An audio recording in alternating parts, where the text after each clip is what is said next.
Malaysian ട്രിപ്പിലെ അവസാന വീഡിയോയിലോട്ട് എല്ലാവർക്കും സ്വാഗതം.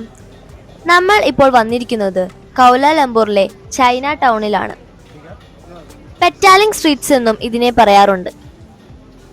ചൈനീസ് മലേഷ്യൻ കൾച്ചറിന്റെ ഈ മിക്സഡ് വേർഷൻ നമുക്കിവിടെ കാണാൻ കഴിയും. ഇവിടെ ആളുകൾ കൂടുതൽ വരുന്നത് ഷോപ്പിങ്ങിന് വേണ്ടിയാണ്. ബ്രാൻഡഡ് ബാഗ്സിന്റെ ഫസ്റ്റ് കോപ്പി, സെക്കൻഡ് കോപ്പി എല്ലാം ഇവിടെ ലഭ്യമാണ്. നന്നായി ബാർഗെയിനിങ് നടത്തിയിട്ട് വേണം ഇവിടെ നിന്നും സാധനങ്ങൾ വാങ്ങാൻ.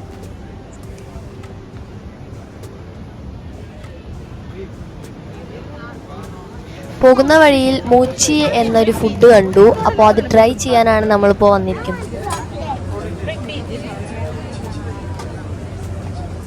പീനട്ടിന്റെ പൗഡറിൽ കോട്ടിംഗ് ചെയ്ത ഒരു തരം ഫുഡാണിത്. ഇത് പല ഫ്ലേവറിൽ അവൈലബിൾ ആണ്.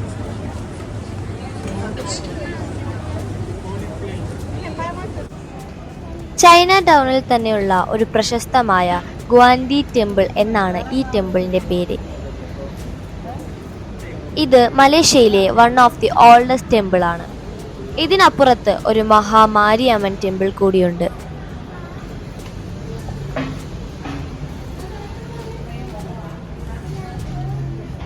ഈ ചൈനീസ് ടെമ്പിളുകളെല്ലാം ഒരു റെഡ് തീമിലാണ് നിർമ്മിച്ചിരിക്കുന്നത്.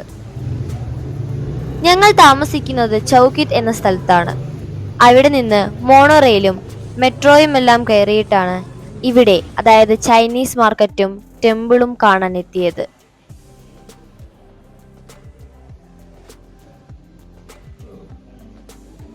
ഷോപ്പിംഗ് മാത്രമല്ല, പല ടൈപ്പുള്ള ഫുഡ് എക്സ്പീരിയൻസ് ചെയ്യാനും ഒന്ന് പ്രാർത്ഥിക്കാനും ഈ ഏരിയയിൽ വന്നാൽ സാധിക്കും.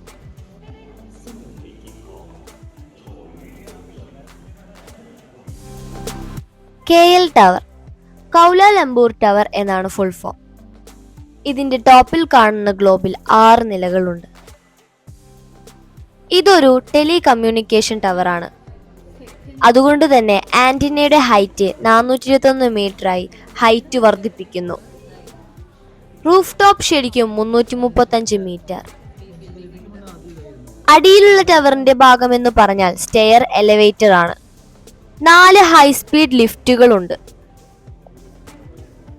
പിന്നെ ഒരു ഇമ്പോർട്ടന്റ് പാർട്ട് എന്ന് പറഞ്ഞാൽ കറങ്ങുന്ന ഒരു റെസ്റ്റോറന്റ് ഉണ്ട് ഇവിടെ. അവിടെ നമുക്ക് ഡിന്നർ കഴിച്ച് സിറ്റിയുടെ ടോപ്പ് വ്യൂ നമുക്ക് ശരിക്കും ആസ്വദിക്കാം.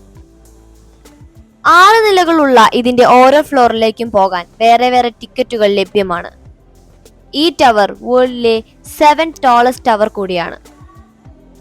ഇതിന്റെ നിർമ്മാണം 1991 ഒക്ടോബറിൽ സ്റ്റാർട്ട് ചെയ്ത് 1994 സെപ്റ്റംബറിൽ കംപ്ലീറ്റ് ആക്കി. മലേഷ്യയ്ക്ക് സ്വാതന്ത്ര്യം കിട്ടിയത് ആഗസ്റ്റ് 31, 1957 അതുകൊണ്ട് തന്നെ ഞങ്ങൾ എത്തിയിരിക്കുന്ന ഈ ആഗസ്റ്റ് മാസത്തിൽ എല്ലായിടവും ഫ്ലാഗുകൾ കൊണ്ട് അലങ്കരിച്ചിരിക്കുന്നു. മലേഷ്യയുടെ neighbours Singapore, Vietnam, Indonesia, Philippines എന്നീ രാജ്യങ്ങളാണ്. ഇവിടെ ഇന്ത്യൻസ് ഒരു 6.6% ഉണ്ട്. 63.5% ഇസ്ലാമും 18.7% ബുദ്ധിസവും 9.1% ക്രിസ്ത്യാനിറ്റിയും 6.1% ഹിന്ദുസം ആണ് ഇവിടെ ഉള്ളത്.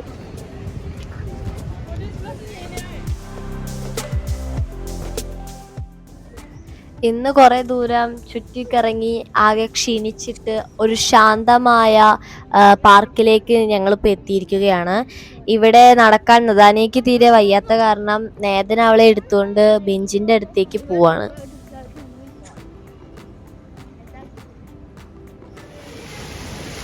National mosque of Malaysia.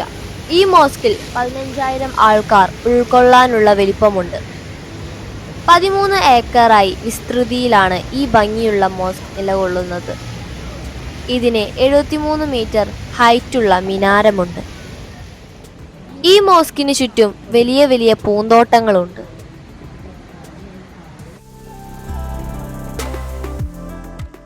പതിനാറ് പോയിന്റുകളുള്ള നക്ഷത്ര കോൺക്രീറ്റ് പ്രധാന മേൽക്കൂരയുമാണ് ഇതിന്റെ പ്രധാന സവിശേഷതകൾ.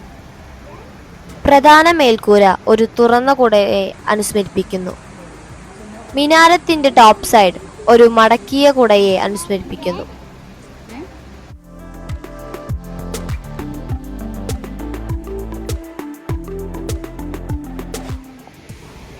ഈ പള്ളി 1965 പണി പൂർത്തീകരിച്ച് എല്ലാവർക്കും വേണ്ടി തുറന്നു കൊടുത്തത്. ഈ കോമ്പൗണ്ടിൽ ഉടനീളം ഫൗണ്ടെയിൻസ് നിർമ്മിച്ചിട്ടുണ്ട്. ഈ പള്ളികളിൽ കയറുന്നതിനു മുൻപ് ശരീരഭാഗങ്ങൾ കവർ ചെയ്യുന്ന രീതിയിലുള്ള വസ്ത്രങ്ങൾ ധരിച്ചു വേണം അകത്തേക്ക് കയറാൻ. പുരുഷന്മാർ കണങ്കാൽ വരെയുള്ള വസ്ത്രങ്ങൾ വേണം ധരിക്കാൻ. ഇല്ലെങ്കിൽ പള്ളികളിലെ സെക്യൂരിറ്റി നമുക്ക് അനുയോജ്യമായ വസ്ത്രങ്ങൾ തരും. സ്ത്രീകൾക്ക് തലമുടി മുതൽ കാലുവരെ കവർ ചെയ്യുന്ന ടൈപ്പും ആണ് വേണ്ടത്. ഇല്ലെങ്കിൽ അതും അവിടെ നിന്ന് ലഭിക്കുന്നതാണ്.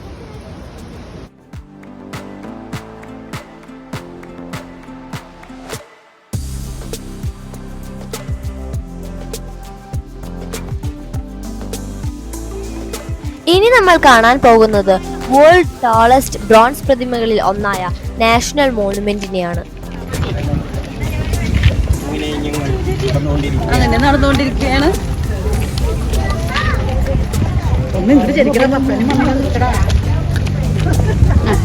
അവന്റെ അപ്പനും അമ്മനും മാത്രം എടുക്കുക. നാഷണൽ മോണുമെന്റ് എന്നത് മലേഷ്യക്ക് സ്വാതന്ത്ര്യം കിട്ടുന്നതിന് വേണ്ടി മരിച്ച ധീരയോദ്ധാക്കളുടെ സ്മരണയ്ക്ക് വേണ്ടി പണിതതാണ്. ജാപ്പനീസ് ഭരണത്തിൽ നിന്നുമാണ് അവർക്ക് ഫ്രീഡം കിട്ടിയത്. വേൾഡ് വാർ 2 സമയത്താണ് ഇവർ പോരാടിയിരുന്നത്. ഏതാണ്ട് 1914 മുതൽ 1960 വരെ നീണ്ടുനിന്നു അവരുടെ പോരാട്ടങ്ങൾ. ഈ മോണുമെന്റിന് സമീപത്ത് മലേഷ്യൻ ഹൗസ് ഓഫ് പാർലമെന്റ് കൂടി സ്ഥിതി ചെയ്യുന്നുണ്ട്. ഇസ്താന നെഗാര, ഇംഗ്ലീഷ് നാഷണൽ പാലസ് എന്നാണ് ഇതിനർത്ഥം. നമ്മളിപ്പോൾ നിൽക്കുന്നത് അവിടുത്തെ സെക്യൂരിറ്റി ഗാർഡ്സിന് മുന്നിലായിട്ടാണ്. ഇത് തുറന്നത് 2011 ഇതിന്റെ നിർമ്മാണത്തിന് 1 ബില്യൺ റിംഗറ്റ് ചെലവായതായിട്ടാണ് കണക്ക് പറയുന്നത്. ഇത് അവിടുത്തെ റോയൽ ഫാമിലിക്ക് വേണ്ടിയാണ് പണി കഴിപ്പിച്ചത്. ഇപ്പോൾ പാലസിന്റെ അകത്ത് കയറി കാണാൻ നമുക്ക് അലൗഡ് അല്ല. ഇപ്പോഴത്തെ മലേഷ്യയുടെ പ്രധാനമന്ത്രി അൻവർ ഇബ്രാഹിമാണ്. അദ്ദേഹമാണ് മലേഷ്യയുടെ ഭരണകൂടത്തിന്റെ തലവൻ. പക്ഷേ രാജ്യത്തിന്റെ തലവൻ രാജാവായ സുൽത്താൻ ഇബ്രാഹിം തന്നെയാണ്. ഇപ്പോഴത്തെ കിങ് ഒക്ടോബർ 26, 2023 തിരഞ്ഞെടുക്കപ്പെട്ടത്. 17ാമത്തെ രാജാവാണ് ഇപ്പോൾ ഭരിച്ചുകൊണ്ടിരിക്കുന്നത്. 5 വർഷം വരെയാണ് രാജാവിന്റെ കാലാവധി. Aquaria KLCC. ഈ അക്വേറിയം ലൊക്കേറ്റ് ചെയ്തിരിക്കുന്നത് കോലാലംപൂർ സിറ്റിയുടെ ഹൃദയഭാഗത്താണ്. KLCC എന്ന് പറയുന്നത് കോലാലംപൂർ കൺവെൻഷൻ സെന്റർ എന്നാണ്. ഇത് ഓപ്പൺ ആയത് 2005 ഓഗസ്റ്റിലാണ്.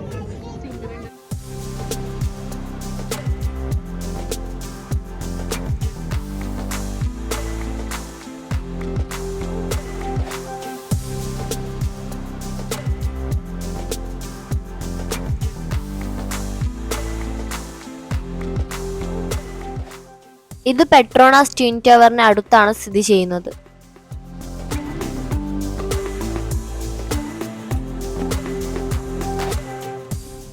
ഈ അക്വേറിയത്തിന് 60,000 സ്ക്വയർ ഫുട്ട് ഏരിയയിൽ വ്യാപിച്ചിരിക്കുന്നു.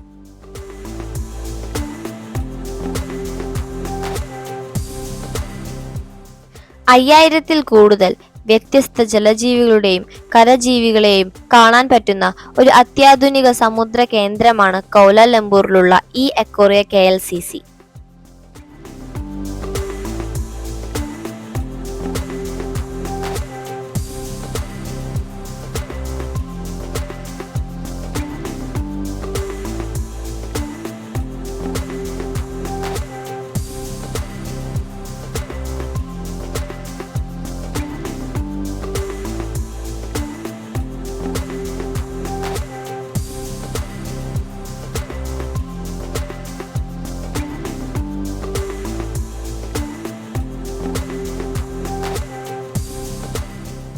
ബാക്കിൽ കാണുന്ന ഫിഷാണ് അരപ്പായന.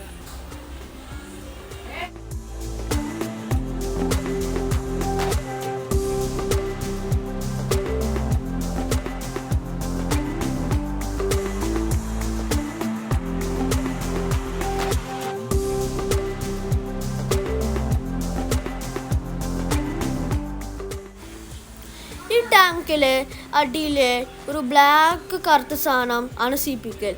ഇതിൽ അണങ്ങണ വലിയ സാധനങ്ങളാണ് സീ വേം.